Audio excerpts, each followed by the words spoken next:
Hello friends, welcome to இது நம்ம சமையலறை. இன்றைக்கி நம்ம சமையலறையில் ஜெல்லி ஃப்ரூட் கஸ்டர்ட் எப்படி செய்கிறதுன்னு தான் பார்க்க போகிறோம். இஃப்தார் டைமில் கண்டிப்பாக இந்த மாதிரி ட்ரை பண்ணி பாருங்கள். ஃப்ரூட்ஸ் பிடிக்காதுன்னு சொல்கிற பசங்க கூட கண்டிப்பாக இந்த மாதிரி செஞ்சு கொடுத்தா சாப்பிட்ருவாங்க. அதுக்கு முன்னாடி நம்மளோட சேனலை சப்ஸ்கிரைப் பண்ணிடுங்க, கூட இருக்கிற பெல் ஐக்கானையும் ப்ரெஸ் பண்ணிவிடுங்க. இப்போது ஜெல்லி ஃப்ரூட் கஸ்டர்ட் செய்கிறதுக்கு ஃபஸ்ட்டு நம்ம ஜெல்லி ரெடி பண்ணிக்கலாம். இன்றைக்கி நான் ஒரு பேக்கெட் ஜெல்லி எடுத்திருக்கேன். இதை ஒரு மிக்சிங் பவுலில் கட் பண்ணி சேர்த்துக்கிறேன். ஒரு பேக்கெட் ஜெல்லிக்கு ஒரு கிளாஸ் வாட்டரை நல்லா கொதிக்க வச்சுருக்கேன். இதை அதோட சேர்த்து மிக்ஸ் பண்ணிட வேண்டியதான். தண்ணி நல்லா கொதிக்க இருக்கணும். ஒரு கிளாஸ் வாட்டரை இதில் ஆட் பண்ணிக்கிறேன். தண்ணி சேர்த்துட்டு இதை நல்லா மிக்ஸ் பண்ணி விட்டுடலாம். இது செட் ஆகிறதுக்கு 1 மணி நேரம் ஆகும். உங்கள் கிட்ட ஜெல்லி இல்லைனாலும் இன்னும் பிரச்சனை இல்லை, இதை அப்படியே ஸ்கிப் பண்ணிவிடுங்க. இது ஆப்ஷனல் தான். இப்போது நான் இந்த ஜெல்லியை கொஞ்சமாக நான் சர்வ் பண்ணுற இந்த பவுல்லையும் கொஞ்சமாக ஆட் பண்ணிக்கிறேன். இது பார்க்குறதுக்கு ரொம்ப அழகாக இருக்கும், சேர்த்து சாப்பிடும் போதும் ரொம்ப டேஸ்ட்டாக இருக்கும். அதனால் இதில் ஒரு குழிக்கரண்டி அளவுக்கு இதில் கொஞ்சம் அடியில் கொஞ்சமாக சேர்த்துக்கிறேன்.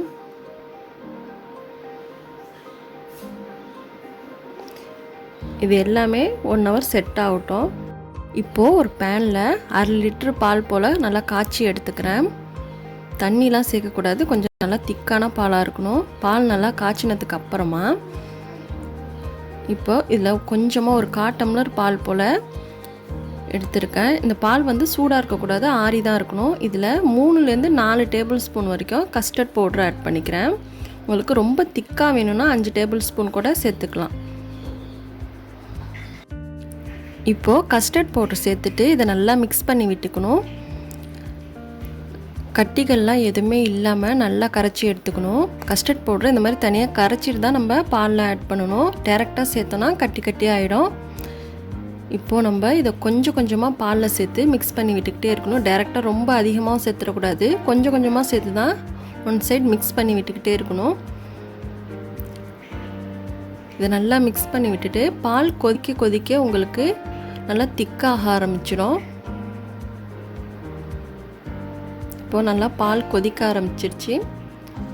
இப்போ பாருங்கள், கொஞ்சம் நல்லா திக்காக இருக்குது. கைவிடாமல் கிளறிக்கிட்டே இருக்கணும், இல்லைனா அடி பிடிச்சிடும். பால் நல்லா கொதித்து இந்த அளவுக்கு திக்காக இருக்குது. இப்போது இதில் தேவையான அளவு சுகர் ஆட் பண்ணிக்கோங்க. பழங்கள்லேயும் இனிப்பு இருக்கும், அதனால் சுகர் கொஞ்சம் நார்மலாகவே ஆட் பண்ணிக்கலாம். இதை நல்லா மிக்ஸ் பண்ணிவிட்டு ஸ்டவ் ஆஃப் பண்ணிவிடுங்க. இது நல்லா ஆறுனதுக்கப்புறம் 1 ஹவர் போல் ஃப்ரிட்ஜில் வச்சு எடுத்துக்கணும். ஃப்ரிட்ஜில் வச்சதுக்கப்புறம் கூட நம்ம பழங்களை கட் பண்ணிக்கலாம். இப்போது நம்மளுக்கு விருப்பமான எந்த ஃப்ரூட்ஸ் வேணாலும் கட் பண்ணி எடுத்துக்கலாம். இப்போது நான் எல்லா ஃப்ரூட்ஸையும் கட் பண்ணி எடுத்திருக்கேன். இன்றைக்கி நான் 1/2 லிட்டர் பாலுக்கு 2 வாழைப்பழம், 1 மாதுளப்பழம், 1 கொத்து திராட்சை, 2 ஆப்பிள் எடுத்திருக்கேன். இப்போது ஒரு மிக்சிங் பவுலில் நம்ம ஏற்கனவே காய்ச்சி ஆற வச்சுருந்த கஸ்டர்ட் மில்கை இதில் ஆட் பண்ணிக்கிறேன். இதை நான் 1 ஹவர் போல் ஃப்ரிட்ஜில் வச்சு நல்லா ஜில்லுன்னு எடுத்திருக்கேன். இப்போது இதில் நம்ம கட் பண்ணி வச்சுருக்க ஃப்ரூட்ஸ்லாம் ஆட் பண்ணிட வேண்டியதான். உங்களுக்கு விருப்பமான ஃப்ரூட்ஸ் எது வேணாலும் ஆட் பண்ணிக்கலாம். ஸ்ட்ராபெரி, மேங்கோ இந்த மாதிரி ஃப்ரூட்ஸ் கிடைச்சாலும் ஆட் பண்ணிக்கோங்க, ரொம்ப டேஸ்ட்டாக இருக்கும். இப்போது எல்லா ஃப்ரூட்ஸையும் சேர்த்துட்டு நல்லா மிக்ஸ் பண்ணி விட்டால் ஃப்ரூட் கஸ்டர்ட் ரெடி ஆகிடுச்சு. கண்டிப்பாக உங்கள் வீட்லேயும் ட்ரை பண்ணி பாருங்கள். செய்கிறது ரொம்ப ஈஸி தான், ரொம்ப ஹெல்த்தியும் கூட, ரொம்ப டேஸ்ட்டாகவும் இருக்கும். எல்லா பசங்களும் ரொம்ப விரும்பி சாப்பிடுவாங்க.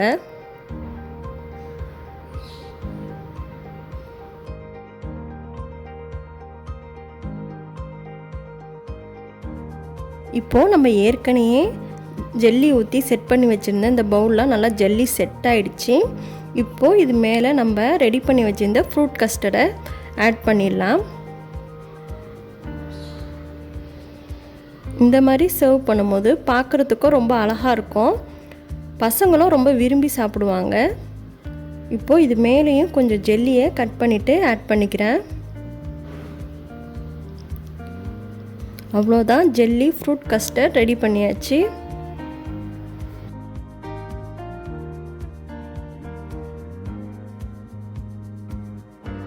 இந்த ஜெல்லி ஃப்ரூட் கஸ்டர்ட் உங்களுக்கு பிடிச்சிருந்துச்சின்னா மறக்காமல் உங்கள் வீட்லேயும் இன்றைக்கே ட்ரை பண்ணி பாருங்கள். ரொம்ப ரொம்ப டேஸ்ட்டாக இருக்கும்.